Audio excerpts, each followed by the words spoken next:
وہ ہے دعا کا موضوع. وہ دعا کا موضوع ہے. اور یہ دعا کا جو موضوع ہے وہ بہت ہی اہم اور امپورٹنٹ موضوع ہے. اور وہ اس حیثیت سے کہ یہ بات ہم سب جانتے ہیں کہ ہم انسان ہیں، اور انسان بحیثیت انسان جو ہے وہ ضعیف ہوتا ہے. وَخُلِقَ الْإِنسَانُ ضَعِيفًا. ہی از ڈپینڈنٹ. ایک انسان جو ہے وہ ڈپینڈنٹ ہوتا ہے. ٹھیک ہے، ہر چیز وہ خود سے نہیں کر سکتا، بلکہ کچھ بھی وہ خود سے نہیں کر سکتا، وہ کسی نہ کسی پر ڈپینڈنٹ ہوتا ہے. تو لہٰذا جب انسان محتاج ہے، کسی کا ڈپینڈنٹ ہے، تو ضرورت ہے اس بات کی کہ وہ اپنی اس ڈپینڈنسی کو کسی کے ذریعے پورا کرے. ٹھیک ہے، اگر وہ اللہ تعالیٰ سے نہیں مانگے گا تو اوروں سے مانگے گا. انسان محتاج ہے یا نہیں ہے؟ بالکل محتاج ہے. ٹھیک ہے، اس محتاجگی کو مثال کے طور پر انسان کھانے پینے کا محتاج ہے، انسان جو ہے وہ پیسوں کا محتاج ہے، انسان جو ہے وہ ہر چیز کا، بیمار ہو جاتا ہے تو علاج کا محتاج ہے. یعنی ڈیلی روٹینز انسان کو پورا کرنے کے لیے، فلفل کرنے کے لیے انسان اپنے سے باہر کسی ذات کا محتاج ہے. اگر تو وہ انسان کی طرف ہی اپنا ماتھا ٹیکے گا تو پھر اس کو اپنا جیسا ڈپینڈنٹ انسان یعنی محتاج انسان ملے گا، جو اس کی محتاجگی کو، ڈپینڈنسی کو دور نہیں کر سکے گا.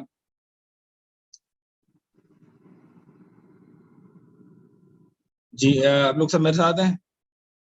میں آپ لوگوں کو چیک میں رکھ رہا ہوں کون کون مجھے فالو کر رہا ہے اور کون کون نہیں کر رہا. آپ لوگ سب کی گردنیں جو ہے وہ سیدھی جانب مڑ گئی، تو میں نے کہا کوئی سب ساتھ ہیں انشاءاللہ. جی جواب بھی چاہیے. سلمان بھائی آپ کے ہاتھ میں مائک ہے تو آپ کی زیادہ پکڑ ہونی ہے. جی جی انشاءاللہ. آپ کو آواز آ رہی ہے نا ہماری؟ جی ہماری آواز آ رہی ہے نا؟ جی آواز آ رہی ہے، بس تھوڑی سی ایکو آ رہا ہے، گونج آ رہی ہے تھوڑی سی. باقی انشاءاللہ جی. تو بات یہ ہو رہی تھی کہ انسان خود تو محتاج ہے نا، انسان خود محتاج ہے. اگر اس کو اپنی محتاجگی کو دور کرنے کے لیے اپنے جیسے ہی انسان کی طرف جاتا ہے، اب ہوگا تو وہ انسان ہی، چاہے جتنا ہی بڑا انسان کیوں نہ ہو. تو آپ دیکھیں کہ انسان جو ہے وہ اپنی ساری دن کی تگ و دو بھاگ دوڑ کس کام میں لگاتا ہے؟ اس کو خوش کرنا ہے، اس کی بات ماننی ہے، اس کی اطاعت کرنی ہے. مخلوق ہی ہے کہ انسان اس کے پیچھے بھاگ رہا ہے، لیکن انسان یہ بات پہچاننے سے قاصر ہے کہ وہ جس چیز کو خوش کر رہا ہے، جس شخص کو خوش کر رہا ہے، وہ اس جیسا انسان ہے، ڈپینڈنٹ ہے، وہ اس کی محتاجگی دور نہیں کر سکتا. ٹھیک ہے، تو اسی لیے ابن تیمیہ رحمہ اللہ اور ابن القیم رحمہ اللہ اور دیگر اسلاف اور علماء کہتے ہیں کہ انسان کو اللہ تعالیٰ کی، اللہ کی عبادت کی ایسے ضرورت ہے، بلکہ اس سے بھی زیادہ جتنا ایک روح کو غذا کی یا جسم کو ایک کھانے کی ضرورت ہوتی ہے. ٹھیک ہے، تو جیسے کہ جسم کو کھانے کی ضرورت ہوتی ہے، اس کے بغیر وہ مر جائے گا، اسی طرح روح جو ہوتی ہے انسان کی، انسان جو ہے وہ ایک کمپاؤنڈ ہے. کمپاؤنڈ کس سے ہے؟ روح اور جسم سے. تو جس طرح سے روح کو غذا چاہیے ہوتی ہے، کھانا پینا چاہیے ہوتا ہے فار اٹس اون گروتھ، تو اسی طرح جو ہے وہ روح کو بھی غذا چاہیے ہوتی ہے. اگر روح کو غذا نہیں فراہم کی جائے گی تو روح مر جائے گی.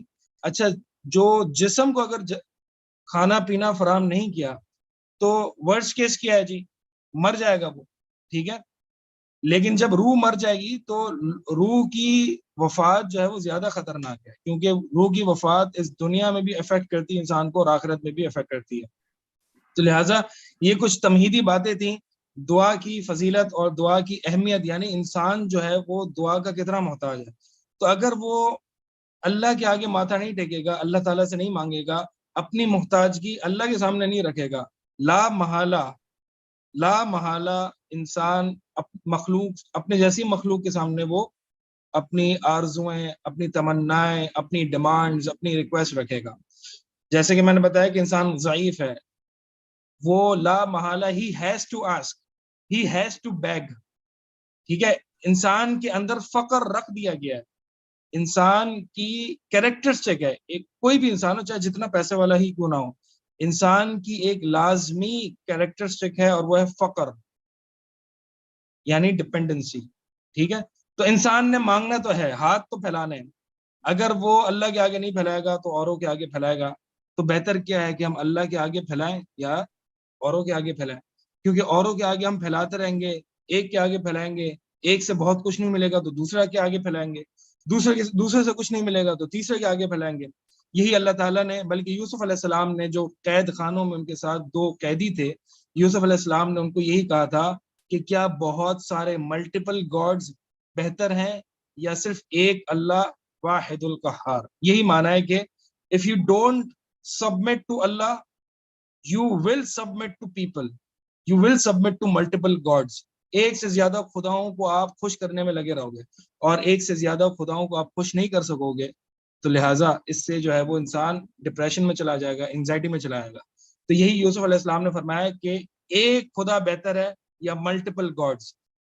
ظاہر سی بات ہے ایک خدا بہتر ہے, اسی کی منشا ہے, اسی کا ارادہ ہے, اسی کی شریعت ہے. اگر پوری زندگی اس کو راضی کرنے میں لگا دے گا تو انسان دل سے بھی سیٹسفائڈ رہے گا کہ میں نے ایک ہی کی ماننی ہے, ایک ہی کے آگے جھکنا ہے, ایک ہی سے مانگنا ہے, ٹھیک ہے. لیکن اگر مخلوق سے مانگے گا تو اس کو اپنی ڈیمانڈز بھی پوری ہوں گی اور وہ ہمیشہ ڈپریشن میں رہے گا, کیونکہ لوگ جو ہے وہ اس کو بار بار ڈس اپوائنٹ کرتے رہیں گے. اب انشاءاللہ ہم بغیر تاخیر کے ہم آپ کے پاس بھی نوٹس دیے گئے ہیں, نوٹس ہیں آپ لوگوں کے سامنے, تو نوٹس دیکھیے اور ہم نوٹس کو فالو کرتے ہوئے انشاءاللہ چلیں گے تاکہ آپ بھی جو میں کہہ رہا ہوں میرے ساتھ ساتھ فالو کریں. اور چونکہ سب کے پاس تو مائک نہیں ہے لہٰذا فیشل ایکسپریشنز ضرور دیجیے گا. اگر میں کہوں کہ آپ کو سمجھ میں آ گئی یا میں اگر کویشچن پوچھوں تو آپ نے اپنا سر ہلانا ہے, اس سے مجھے یہ پتا چلے گا کہ آپ جاگ رہے ہیں. اگر جو شخص اپنا سر نہیں ہلائے گا یا جو مجھے دیکھے گا کہ وہ اپنا سر نہیں ہلا رہا ہے یا وہ سو رہا ہے, تو سلمان بھائی آپ کی ذمہ داری ہے کہ مائک جو ہے وہ ان کے ہاتھ میں پکڑا دینا ہے, ٹھیک ہے. ان سے پھر میری تھوڑی سی پرائیویٹ ڈسکشن ہوگی انشاءاللہ. ٹھیک ہے, تو شروع کرتے ہیں. پہلی جو اس میں سلائیڈ ہے اس میں دعا کی فضیلت ہے. دعا کی فضیلت جو ہے وہ آپ عام لیکچرز وغیرہ میں سنتے رہے ہیں. دعا کی فضیلت دیکھیں, اللہ کے نبی صلی اللہ علیہ وسلم نے جو دعا کے بارے میں اگر ایک ہی حدیث ہوتی نا, ایک ہی حدیث اگر دعا کے بارے میں, دعا کی فضیلت کے بارے میں, تو وہ کافی تھی. اور وہ کیا ہے؟ الدعاء هو العبادہ, دعا ہی عبادت ہے. یعنی عبادت تو بہت ساری ہیں, نماز, روزہ, حج, زکوٰۃ وغیرہ, لیکن اللہ کے نبی صلی اللہ علیہ وسلم فرمایا کہ دعا ہی عبادت ہے. گویا دعا اتنی امپورٹنٹ عبادت ہے کہ گویا دس از دا عبادت. جیسے کہ ہم کسی شخص کو کہتے ہیں نا کہ یہ اس آدمی میں, اس مرد میں اتنی ساری, یعنی اس مرد میں ایک میل کریکٹرسٹکس, مردانگی والی صفات پائی جاتی ہے, گویا ہی از دا مین. باقی سارے بھی آدمی ہوتے ہیں, باقی سارے بھی مرد ہوتے ہیں, لیکن ہم کسی ایک کو پن پوائنٹ کر کے کہتے ہیں ہی از دا مین, یہ رجل ہے, ہاذا رجل, ہاذا هو الرجل. تو لہٰذا جیسے کہ حج کے موقع پہ اللہ کے نبی صلی اللہ علیہ وسلم فرمایا کہ عرفہ ہی حج ہے, عرفہ ہی حج ہے. یعنی عرفہ, وقوف عرفہ اتنا اہم رکن ہے حج کا, گویا کہ حج is equal to Arafah and Arafah is equal to حج.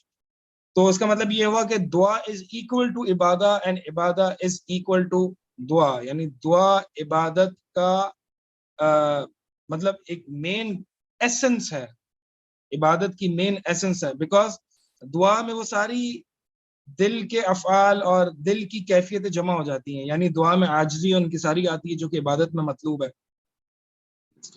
دعا میں you submit to Allah, you cry before Allah, آپ اللہ کے آگے روکتے ہو, آپ اللہ سے مانگتے ہو, گر گراتے ہو, بچوں کی طرح آپ مانگتے ہو کہ اللہ مجھے یہ دے دے, ٹھیک ہے, چمٹ کے.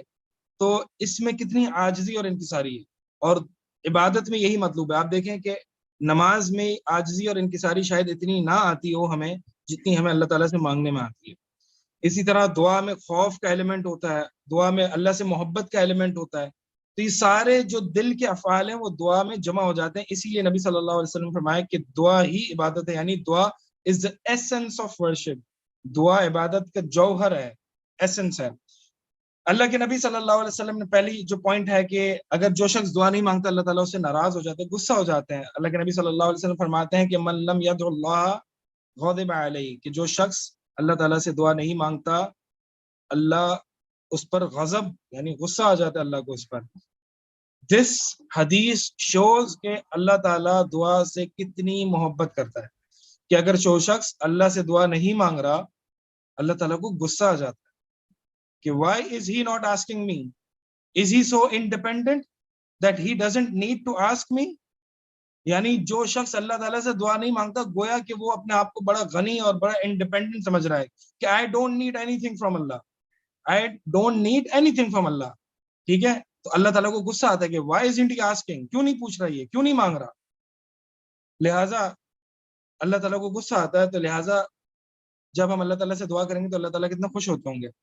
اسی لیے نبی صلی اللہ علیہ وسلم نے فرمایا کہ لیس شیء اکرم علی اللہ من الدعاء، کہ کوئی چیز اللہ کو اتنی عزیز یا نوبل نہیں ہے جتنی دعا ہے. اللہ تعالیٰ کو دعا بہت عزیز ہے. عزیز کہتے ہیں آنریبل، نوبل، شرف والی. اللہ کے ہاں دعا بہت شرف والی ہے. ایک اور حدیث میں آتا ہے کہ نبی صلی اللہ علیہ وسلم فرماتے ہیں عجز الناس من عجز عن الدعاء، کہ سب سے عاجز ترین انسان کون ہوتا ہے؟ کمزور ترین انسان. مطلب the most weak person, the most incompetent person is the one جو کہ دعا سے عاجز ہے، یعنی جو دعا نہیں مانگتا. دیکھیں اب دعا میں اتنی کوئی محنت نہیں لگتی. اب شیطان کا وار دیکھیں، شیطان کس طریقے سے ہمیں دعاؤں سے روکتا ہے. بیکاز دعا از سو beloved to اللہ، اور دعا اللہ کے بندے کو اللہ سے اتنا قریب کر دیتی ہے کہ دیکھیں اتنی سمپل سی ورشپ ہے یہ دعا، ہاتھ اٹھانے اور اللہ تعالیٰ سے دعا مانگنی. That's it, so simple. لیکن اللہ شیطان جو ہے وہ اس دعا سے بندے کو اتنا روکتا ہے، سست کر دیتا ہے، کہ شیطان کو پتہ ہے کہ دعا انسان کو اللہ کے قریب کتنا تیزی سے کرتا ہے. کیونکہ بندہ سبمٹ کر دیتا ہے نا اپنا آپ کہ اللہ میں تیرے آگے، میرے پاس کچھ نہیں، میرے پاس کوئی علم نہیں، میرے پاس کوئی طاقت نہیں، میرے پاس کوئی قدرت نہیں، جو ہے وہ تیرے پاس ہی ہے. تو نے مجھے پیدا کیا ہے، تیری پیشانی ہمارے آگے ہیں، لہٰذا میں تجھ سے مانگتا ہوں. تو بندہ جو ہے وہ اللہ کے بہت زیادہ قریب ہو جاتا ہے. اس لیے اللہ کے نبی صلی اللہ علیہ وسلم فرمایا کہ دس سمپل ورشپ، اگر کوئی شخص اس سمپل ورشپ یعنی دعا سے بھی عاجز رہتا ہے تو وہ عاجز ترین انسان ہے. This person is of no use. This person is of no use. عاجز الناس، مطلب one who doesn't call upon Allah has no value. مطلب فارغ ترین انسان ہے، جس کو ہم عام کیجول زبان میں کہہ سکتے ہیں کہ فارغ ترین انسان ہے جو اللہ تعالیٰ سے دعا نہیں کرتا. اس اللہ کے نبی صلی اللہ علیہ وسلم کی دعا کی فضیلت کے بارے میں ایک اور حدیث ہے، اور وہ یہ ہے لا يرد القدر الا الدعاء. آپ نے سنی بھی ہوگی، بہت مشہور حدیث ہے کہ دعا تقدیر کو چینج نہیں کر سکتی کوئی بھی چیز سوائے دعا کے. تقدیر کو کوئی بھی چیز چینج نہیں کر سکتی سوائے دعا کے. تو آپ لوگوں کے ذہن میں یہ کوشچن بھی آتا ہوگا کہ تقدیر تو ہوتی وہ ہے جو چینج نہیں ہو سکتی.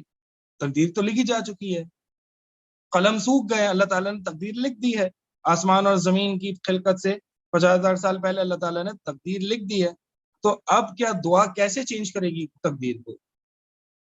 آپ لوگوں کے کوشچن میں ذہنوں میں یہ کوشچن آتا ہے یا آنسر پتہ ہے کہ جی ہاں تقدیر ہو جاتی ہے چینج؟ یس اور نو؟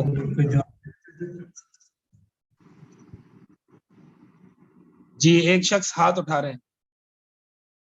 یہ مائک تھوڑا سا منہ کے قریب رکھ کے بولیے گا.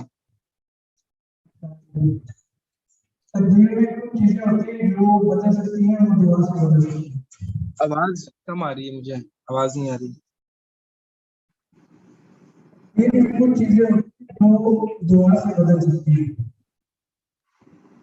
میرے خیال میں شاید مائک صحیح سے کام نہیں کر رہا یا میرے اسپیکر سے ہی کام نہیں کر رہا. آواز ابھی آواز آ رہی ہے آپ کو؟ جی اب صحیح ہے، اب صحیح آواز. جی بالکل. آپ کیا بول رہے ہیں؟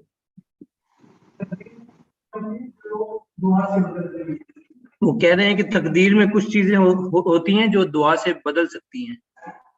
اچھا، تو اس کا مطلب یہ ہوا نا کہ تقدیر دو طرح کی ہوتی ہے، ایک فکسڈ ہوتی ہے اور ایک چینجبل ہوتی ہے. ٹھیک ہے، جو تقدیر فکس ہوتی ہے اس کو کہتے ہیں تقدیر مبرم، جو کہ لکھی جا چکی ہے، جو کہ فکسڈ ہوتی ہے، وہ تو چینج نہیں ہو سکتی، وہ چینج نہیں ہو سکتی. اور جو معلق ہوتی ہے یعنی چینجبل ہوتی ہے وہ تقدیر چینج ہو سکتی ہے. اسی لیے آپ دیکھیں نا کہ لیلۃ القدر کی دعا کیا ہے؟ عائشہ رضی اللہ تعالی عنہا کو اللہ کے نبی صلی اللہ علیہ وسلم نے لیلۃ القدر کی دعا جو سکھائی وہ کیا؟ اللہم انک عفو تحب العفو فاعف. ٹھیک ہے، اور ہم یہ بھی جانتے کہ لیلۃ القدر کی رات is the night of decree, is the night of destiny, is the night of power. لیلۃ القدر قدر تقدیر سے ہے اور قدر پاور سے بھی ہے، یعنی لیلۃ القدر کی رات is the night of power. بہت اس رات میں بڑی پاور ہے، پاور ان اے سینس کہ وہ ایک رات 1000 راتوں کی برابر ہوتی ہے. اور وہ لیلۃ القدر کی جو رات ہوتی ہے وہ نائٹ آف ڈیسٹنی بھی ہوتی ہے. What do you mean by destiny? Destiny یعنی یہ کہ اللہ تعالیٰ جو ہے وہ سال بھر کے تقدیر کے فیصلے فرشتوں کو ہینڈ اوور کرتا ہے. تو مطلب اللہ کے نبی صلی اللہ علیہ وسلم نے ہمیں اللہ تعالیٰ سے مغفرت کی دعا سکھائی. اس میں یہ پوائنٹ ہے کہ ہمیں یہ پتہ ہے کہ جو ہم اللہ تعالیٰ سے معافی مانگتے ہیں تو معافی کے ذریعے ہماری بہت ساری مشکلات حل ہو جاتی ہیں. دیکھیں ہم پر جتنے بھی پریشانیاں تکلیفیں آتی ہیں نا وہ ہمارے اپنے گناہوں کی وجہ سے آتی. قرآن میں فرمایا کہ جو بھی تم پر تکلیفیں آتی ہیں، برائیاں آتی ہیں، وہ تمہارے اپنے گناہوں کی وجہ سے آتی ہے. وَيَعْفُو عَنْ كَثِيرٍ، اور اللہ تعالیٰ تو بہت سے گناہوں کو ایسے ہی معاف کر دیتا ہے. تو لہٰذا جو تکلیفیں انسان پر آتی ہیں وہ انسان کے گناہوں کی وجہ سے آتی ہیں. لہٰذا اگر اللہ تعالیٰ سے انسان گناہوں کی مغفرت طلب کرتا ہے تو جو گناہ کی وجہ سے تکلیف آنے والی ہوتی ہے وہ رک جاتی ہے. اسی لیے لیلۃ القدر کی رات کو اللہ کے نبی صلی اللہ علیہ وسلم نے اللہ تعالیٰ سے مغفرت اور عفو یعنی معافی طلب کرنے کا کہا ہے کہ جو ہمارے گناہ ہوتے ہیں تاکہ وہ معاف ہو جائیں اور ان گناہوں کی نحوستوں کی وجہ سے کوئی تقدیر میں ایسے فیصلے فرشتوں کو ہینڈ اوور نہ کیے جائیں جو ہمارے لیے اگلے سال میں وبال بن جائے. تو لہٰذا کثرت سے صرف یہ لیلۃ القدر کی رات کو نہیں بلکہ کثرت سے اپنے لیے مغفرت اور استغفار کیا کرو. یہ ہم پر جو تکلیفیں آتی ہیں، پریشانیاں آتی ہیں، وہ گناہوں کی نحوست ہی ہوتی ہے. اور جب انسان اللہ تعالیٰ سے مغفرت طلب کرتا ہے تو دو چیزوں کا سوال کرتا ہے. ایک یہ کہ اللہ میرے گناہ کو مٹا دے، اور دوسری چیز یہ اللہ میرے گناہ کے جو اثرات ہیں یعنی جو ایفیکٹس ہیں، جو تکلیفیں اور پریشانی ہے گناہوں کی وجہ سے، وہ بھی مٹا دے. تو دو چیزیں انسان مانگتا ہے جب اللہ تعالیٰ سے وہ مغفرت طلب کرتا ہے، ایک گناہوں کی معافی اور دوسری گناہوں کے ایفیکٹس، گناہوں کے سائیڈ ایفیکٹس کہہ لیں. تو یہ جو ہے وہ تقدیر یعنی دعا جس تقدیر کو چینج کرتی ہے وہ کون سی ہوتی ہے؟ وہ چینجبل ہوتی ہے. اور ہمیں یہ بات بھی سمجھ لینی چاہیے کہ جو دعا ہوتی ہے وہ دعا بھی تقدیر کا حصہ ہی ہوتی ہے. ٹھیک ہے، یعنی ہم میں سے کوئی شخص یہ نہیں کہے گا کہ اگر میری تقدیر میں لکھا ہوگا تو میں جو ہے مجھے پروفٹ ہو جائے گا یا مجھے رزق مل جائے گا یا میری شادی ہو جائے گی. نہیں، بلکہ وہ شادی کرتا ہے حالانکہ اس کو پتہ ہے تقدیر میں لکھا ہوا ہے. تو شادی کرنا ہی اس کو تقدیر، بلکہ اس کا ایسا سوچنا ہی تقدیر میں لکھا ہوا ہے. ٹھیک ہے، تو انسان جو دعا کرتا ہے تو دعا بھی از اے پارٹ آف تقدیر. یعنی اللہ تعالیٰ نے چیزوں کو جوڑ دیا ہے تقدیر میں کہ مثال کے طور پر انسان کی شادی فلاں عورت سے نہیں ہوگی جب تک کہ وہ دعا نہیں کرے گا. تو دعا بھی تقدیر میں لکھی ہے اور فلاں عورت سے شادی بھی تقدیر میں لکھی گئی. تو every thing is a part of تقدیر. لیکن دعا میں اتنی طاقت ہے کہ وہ چینجبل تقدیر کو تبدیل کر دیتی ہے. تو لہٰذا دعائیں جو ہے انسان زیادہ سے زیادہ کرے. اچھا، ایک کوشچن جو ہے وہ بہت سے لوگوں کے ذہنوں میں آتا ہے کہ جب اللہ تعالیٰ نے قرآن میں دعا کی قبولیت کا وعدہ کیا ہے، وقال ربکم ادعونی استجب لکم، آپ کے رب نے کہا کہ مجھے پکارو، استجب لکم، میں تمہاری پکار کا جواب دوں گا. اللہ تعالیٰ نے جب قرآن میں جواب دینے کا وعدہ کیا ہے تو پھر کیا وجہ ہے کہ ہم دیکھتے ہیں ہماری دعائیں بہت ٹائم سے ہم اللہ تعالیٰ سے مانگ رہے ہیں لیکن ہماری دعائیں قبول نہیں ہو رہی. میں اللہ تعالیٰ سے کافی ٹائم سے کچھ چیز مانگ رہا ہوں لیکن میری دعا کو قبول نہیں کیا جا رہا ہے. میری دعا میں نہیں دیکھ رہا کہ میری دعا قبول ہو رہی ہے، حالانکہ اللہ تعالیٰ نے دعا کی قبولیت کا قرآن میں پرومس کیا ہے. سو کوئی آنسر بتانا چاہے گا کہ کیا وجہ ہے کہ دعائیں قبول نہیں ہوتی لوگوں کی حالانکہ اللہ تعالیٰ نے پرومس بھی کیا ہے؟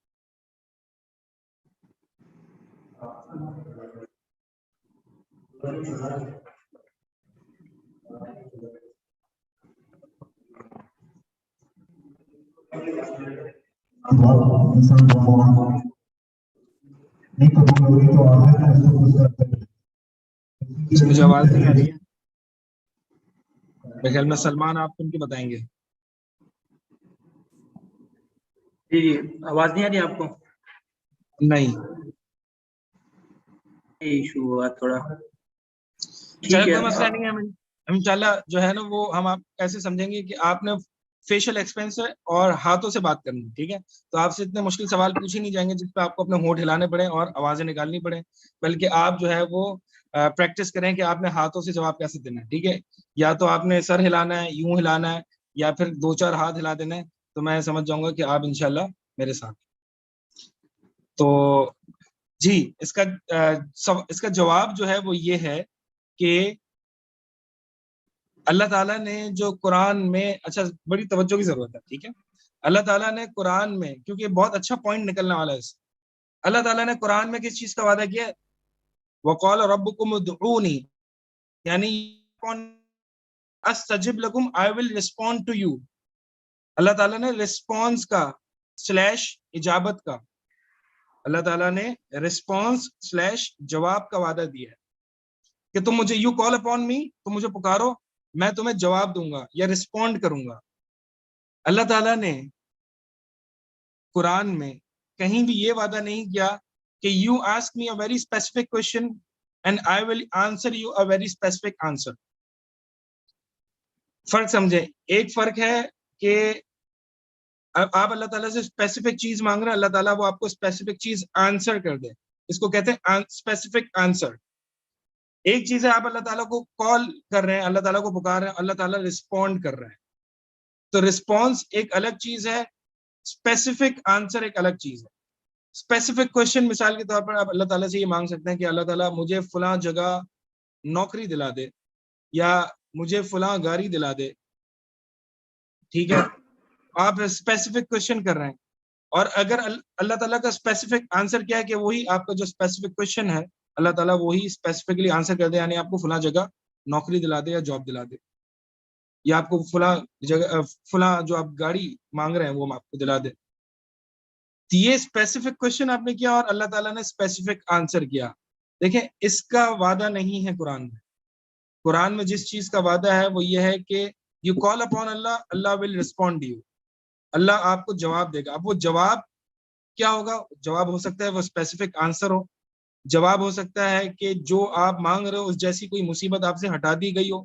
جواب اللہ تعالیٰ کا یہ بھی ہو سکتا ہے کہ جو تم نے دعائیں مانگی ہیں اللہ تعالیٰ تمہیں کوئی اسپیسیفک آنسر نہیں دے, لیکن قیامت کے دن اس دعاؤں کو تمہارے لیے ذخیرہ کر دے, یہاں تک کہ تم جب قیامت والے دن آؤ اور دیکھو کہ اتنا پہاڑوں جتنا جو ہے وہ میرا اجر اور ثواب اللہ کے پاس رکھا ہوا ہے, تو آپ اللہ تعالیٰ سے پوچھو گے کہ اللہ یہ کیا ہے, تو اللہ تعالیٰ آپ کو کہیں گے کہ یہ تیری وہ دنیا کی دعائیں ہیں جس کا میں نے اسپیسیفک آنسر نہیں دیا تھا. تو بندہ تمنا کرے گا اے کاش میری کوئی دنیا میں دعا قبول ہی نہ ہوتی. یہ حدیث سے میں بتا رہا ہوں, سنن ترمذی کی حدیث ہے کہ اللہ تعالیٰ بندے کی دعا کا جواب 3 صورتوں میں دیتے ہیں, یعنی 3 طرح سے دیتے ہیں. ایک تو اسپیسیفک آنسر, جو آپ کوشچن پوچھ رہے ہو, جو آپ کوشچن کر رہے ہو اللہ تعالیٰ اسپیسیفکلی آنسر کر دے. دوسرا اس جیسی مصیبت آپ سے ٹال دے. تیسرا قیامت کے لیے ذخیرہ ہو جائے. تو لہٰذا اب قرآن میں اللہ تعالیٰ نے کس چیز کا وعدہ کیا ہے؟ دعا کے رسپانس کا, نہ کہ کوشچن کے آنسر کا. سمجھ آ رہی ہے؟ یس اور نو؟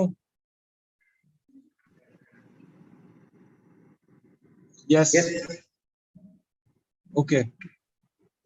اچھا اب اگلی چیز, آپ لوگ کہہ سکتے ہیں بھائی مجھے I want something very specific from اللہ, مجھے اللہ سے ایک بہت اسپیسیفک چیز چاہیے بس. مجھے شادی کس کس کی نہیں ہوئی؟ سب شادی شدہ بیٹھے, ہاتھ اٹھائیں. اگر کوئی لڑکی اگر پسند آ جائے آپ کو اور آپ کہیں اللہ تعالیٰ مجھے فلاں لڑکی سے شادی کرنی ہے بس, ٹھیک ہے, you want very specific, مطلب you are dying to get the specific thing from Allah. آپ کو کہ ایک ایسی چیز چاہیے, ٹھیک ہے, تو اس کے لیے حل کیا ہے؟ اللہ تعالیٰ, اللہ کے نبی صلی اللہ علیہ وسلم فرماتے ہیں ینزل ربنا تبارک و تعالی کل لیلۃ الی سماء الدنیا حین یبقى ثلث اللیل الاخر. اللہ تعالیٰ آسمان دنیا پر نازل فرماتا ہے ہر رات کو. کب نازل فرماتا ہے؟ جب رات کا آخری 1/3 باقی رہ جاتا ہے. آخری 1/3 کا کیسے پتہ چلتا ہے؟ جو بھی آپ کا مغرب سے لے کر فجر تک ٹائم ہو اس کو ڈیوائڈ بائی 3 کر دیں. جو بھی آپ کا مغرب سے لے کر فجر تک ٹائم ہو اس کو ڈیوائڈ بائی 3 کر دیں, اور پھر 1/3 of last part of night میں آپ اٹھیں اور دعا کریں, ٹھیک ہے. تو اس وقت اللہ تعالیٰ آسمان و دنیا پر نازل فرماتے ہیں اور کہتے ہیں من یدعونی فاستجیب لہ, کون ہے جو مجھے پکارے تو میں اس کی پکار کا جواب دوں. یہ وہی قرآن والا وعدہ ہے. اچھا اب آگے نوٹ ورتی الفاظ ہیں, وَمَن يَسْأَلُنِي فَأُعْطِيَهُ, اور کون ہے جو مجھ سے اسپیسیفک کوشچن کرے میں اس کا اسپیسیفک آنسر کروں. مطلب if you want something very specific from Allah you have to get up in the last 1/3 of night. اگر آپ کو اللہ تعالیٰ سے کوئی بہت زیادہ اسپیسیفک چیز چاہیے تو آپ رات کے آخری حصے میں اٹھیں, وضو کریں, تہجد پڑھیں اور اللہ تعالیٰ سے مانگیں. تو اللہ تعالیٰ کا وعدہ ہے کہ جو رات کے آخری حصے میں اٹھے گا اور دعا کرے گا, میں یسألنی, کون ہے مجھ سے جو سوال کرے, فأعطیہ, تو میں اس کا اسپیسیفک آنسر کروں. اللہ تعالیٰ نے 3 وعدے کیے ہیں رات کے آخری حصے میں اٹھنے والے شخص کے لیے. میں یدعونی فاستجیب لہ, کون ہے جو مجھے پکارے تو میں اس کی پکار کا جواب دوں. دوسرا, کون ہے جو مجھ سے کوشچن کرے تو میں اس کی کوشچن کے اسپیسیفک آنسر دوں. ومن یستغفرنی فاغفر لہ, کون ہے جو مجھ سے بخشش طلب کرے تو میں اس کو معاف کر دوں. تو لہٰذا بہت ہی خوش قسمت ہے وہ انسان جو رات کو آخری تہائی حصے میں اٹھ کے اللہ تعالیٰ سے آہوزاری کرتا ہے, اللہ تعالیٰ سے کانورسیشن کرتا ہے, اللہ تعالیٰ سے باتیں کرتا ہے, اللہ تعالیٰ سے محبت کرتا ہے, اللہ تعالیٰ کے آ کے گر گراتا ہے. اور واللہ ثم واللہ, یہ وہ پارٹ آف نائٹ ہے کہ اگر انسان نے یہ اپنے اور اپنے اللہ کے لیے اس کو خاص کر لیا تو پھر اس سے بڑھ کر کوئی محبوب چیز نہیں ہے دنیا میں. مطلب یہ جنت ہے انسان کی. لاسٹ 1/3 آف نائٹ میں اٹھنا تکلیف دہ ہے, مانتا ہوں, بڑی کاسٹ ہے, یہ بھی مانتا ہوں. آپ نے فجر کے بعد جاب پہ جانا ہے, یہ بھی مانتا ہوں. لیکن اس کاسٹ اتنی بڑی ہے تو اس کا بینیفٹ بہت بڑا ہے. اس کا تجربہ کر کے دیکھیے گا کنسسٹنٹلی. ایسا نہیں ہوگا کہ آپ ایک دفعہ اٹھ گئے اور آپ کو جو ہے وہ بہت لذت مل گئی. نہیں, you have to do this consistently. روز مرہ کی بنیاد پر اپنے آپ کو ٹرین کرنا ہے اور رات کو اٹھنا ہے. اور پھر ایک وقت آئے گا کہ you will test the sweetness of ایمان, یو ول ٹیسٹ دا حلاوت ایمان, ایمان کی حلاوت آپ کو نصیب ہوگی. اور پھر آپ کو اس چیز سے زیادہ دنیا میں کوئی چیز محبوب نہیں ہوگی. اسی لیے ہمارے سلف صالحین رحمہم اللہ فرماتے تھے کہ عشاء کے بعد I would wait for the last 1/3 of night, کہ جلدی سے آئے اور میں اللہ تعالیٰ سے اپنی آہوزاری کروں, اللہ تعالیٰ سے باتیں کروں, اللہ کے آگے کھڑا ہوں. اور پھر فجر کی اذان ہوتی تو مجھے تھوڑا سا ایک غم ہوتا کہ یہ میرا وقت جو کہ میں اللہ اور یعنی میرا ایک اسٹرانگ ریلیشن شپ اللہ کے ساتھ قائم ہو رہا تھا, یہ نکل گیا. روز ہمارے اسلاف اور علماء, اہل علم, اسکالرز, پائس پریڈیسیسرز اس وقت کا ویٹ کیا کرتے تھے کہ جلدی سے وہ وقت آئے اور ہم اللہ تعالیٰ کے آگے کھڑے ہوں.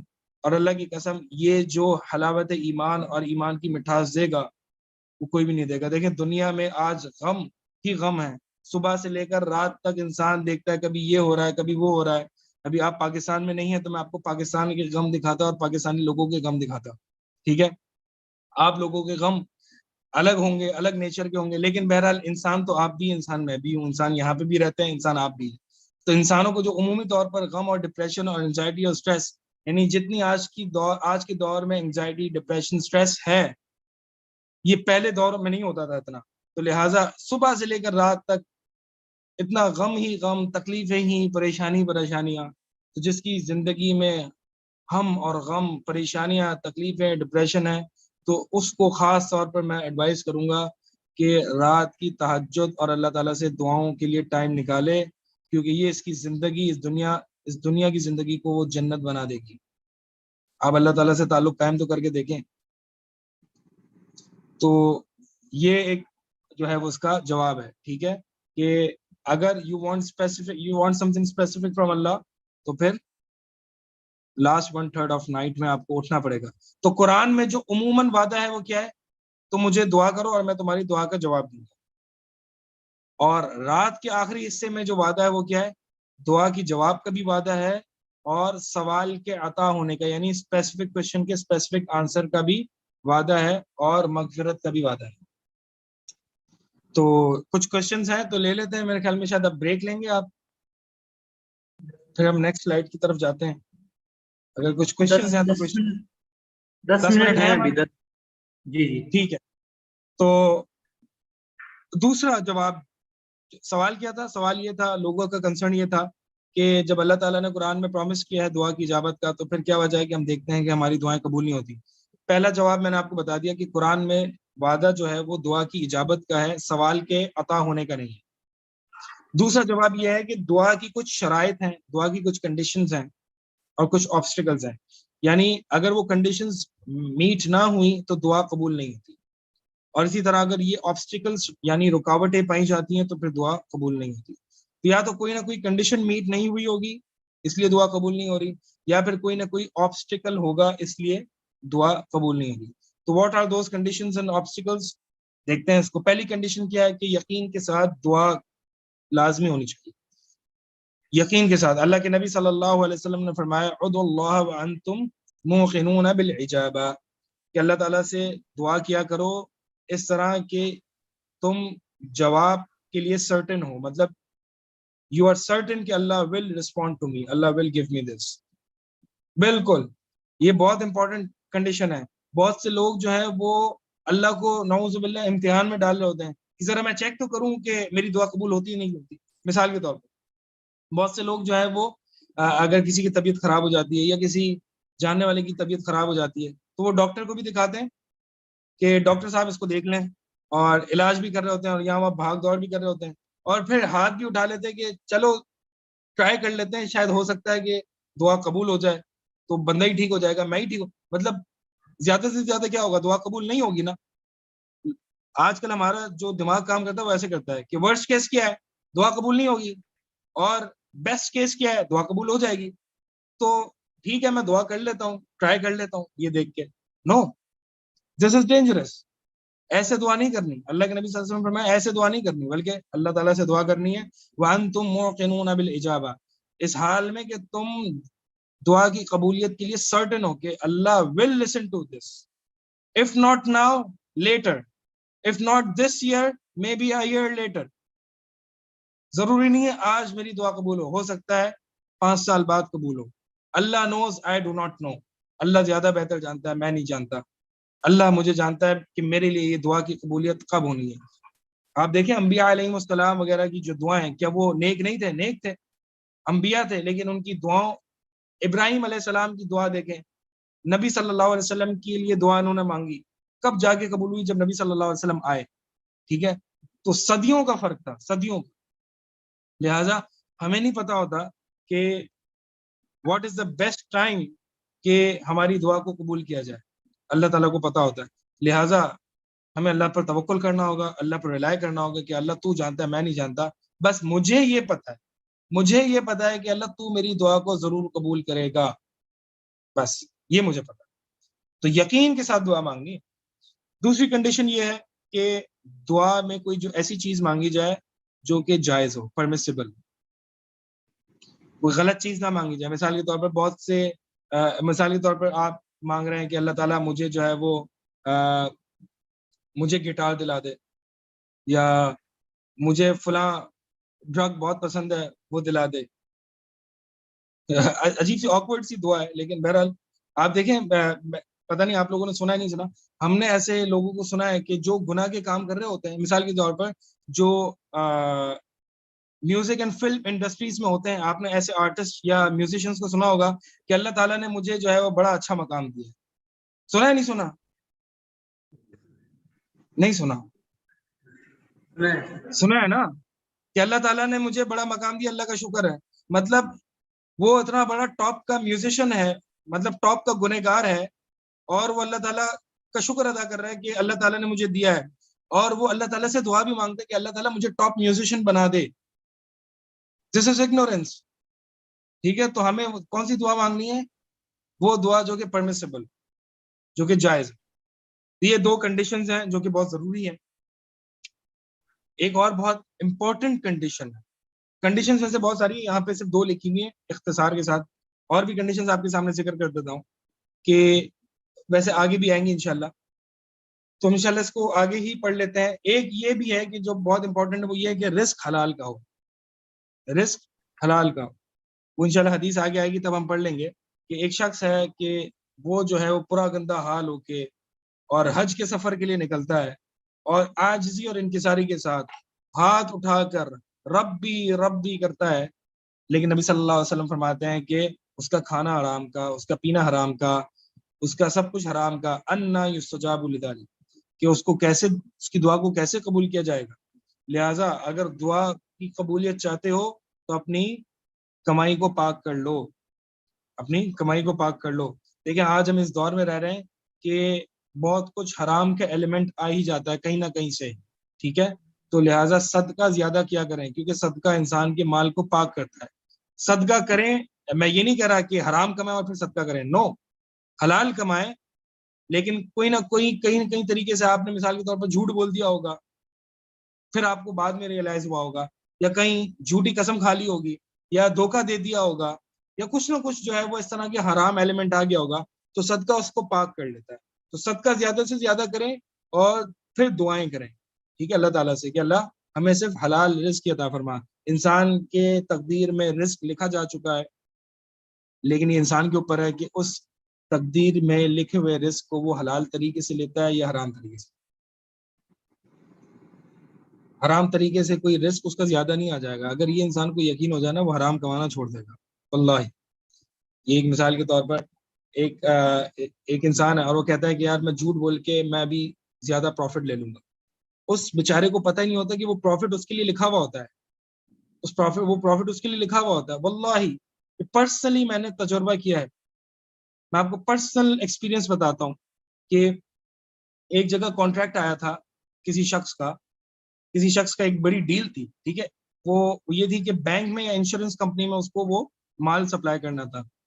تو وہ سوچ رہا تھا کہ یار یہ بڑی ڈیل ہے اور انشورنس کمپنی میں یہ جگہ رینٹ پہ دینی تھی, مال سپلائی کرنا تھا. تو اس نے سوچا یار یہ تو بہت بڑی ڈیل ہے, اور پھر علماء سے فتوے لینے گیا کہ کہیں نہ کہیں سے حلال کا کچھ نہ کچھ مل جائے. تو بہرحال پھر اس کو دل میں خیال آیا کہ یار اپنے دل سے پوچھو ذرا کہ یہ جائز ہے یا نہیں ہے. تم ایک بینک کو یا انشورنس کمپنی کو جو تو ہے تم سپورٹ کر رہے ہو اس کو مال دے کے یا اسٹاک دے کے یا جو بھی چیزیں ان کے بزنس میں کوآپریٹ کر کے. تو اس نے کہا کہ جب میں نے پھر اللہ تعالیٰ سے دعائیں کی کہ اللہ اگرچہ ٹیسٹ ہے بہت بڑا, اور بزنس بھی جب خاص طور پر صحیح نہ چل رہا ہو, بہت بڑا ٹیسٹ ہے کہ ایک بڑی ڈیل آپ کی بینک سے یا انشورنس کمپنی سے ڈیل آ رہی ہو اور وہ آپ ایسے ہی ٹھکرا دیں. تو اس نے اللہ تعالیٰ سے دعائیں کی اور پھر اس کو چھوڑ دیا, اس ڈیل کو نہیں لیا, اور کچھ ہی مہینوں کی بات ہے کہ اس سے بڑی ڈیل اس کو ایک اور کمپنی سے آفر ہوگی. اللہ, یعنی اس کے پاس یہ نہیں تھا کہ وہ دونوں کمپنی سے وہ ڈیل کرتا. تو یہ کہ انسان, اللہ تعالیٰ انسان کو ٹرائی کرتا ہے, ٹیسٹ کرتا ہے. You just have to wait, صبر. رسک, اگر آپ کے رسک میں ₹1,00,000 لکھے ہیں تو ملیں گے آپ کو, چوائس آپ کی ہے. آپ اس کو فوراً سے جھوٹ بول کے لے لیں یا تھوڑا سا ویٹ کر لیں. وہ لاکھ جو حلال طریقے سے ملیں گے اس میں برکت ہی کچھ اور ہوگی, اس میں برکت ہی کچھ اور ہوگی. تو یہ جو ہے وہ کنڈیشنز ہیں.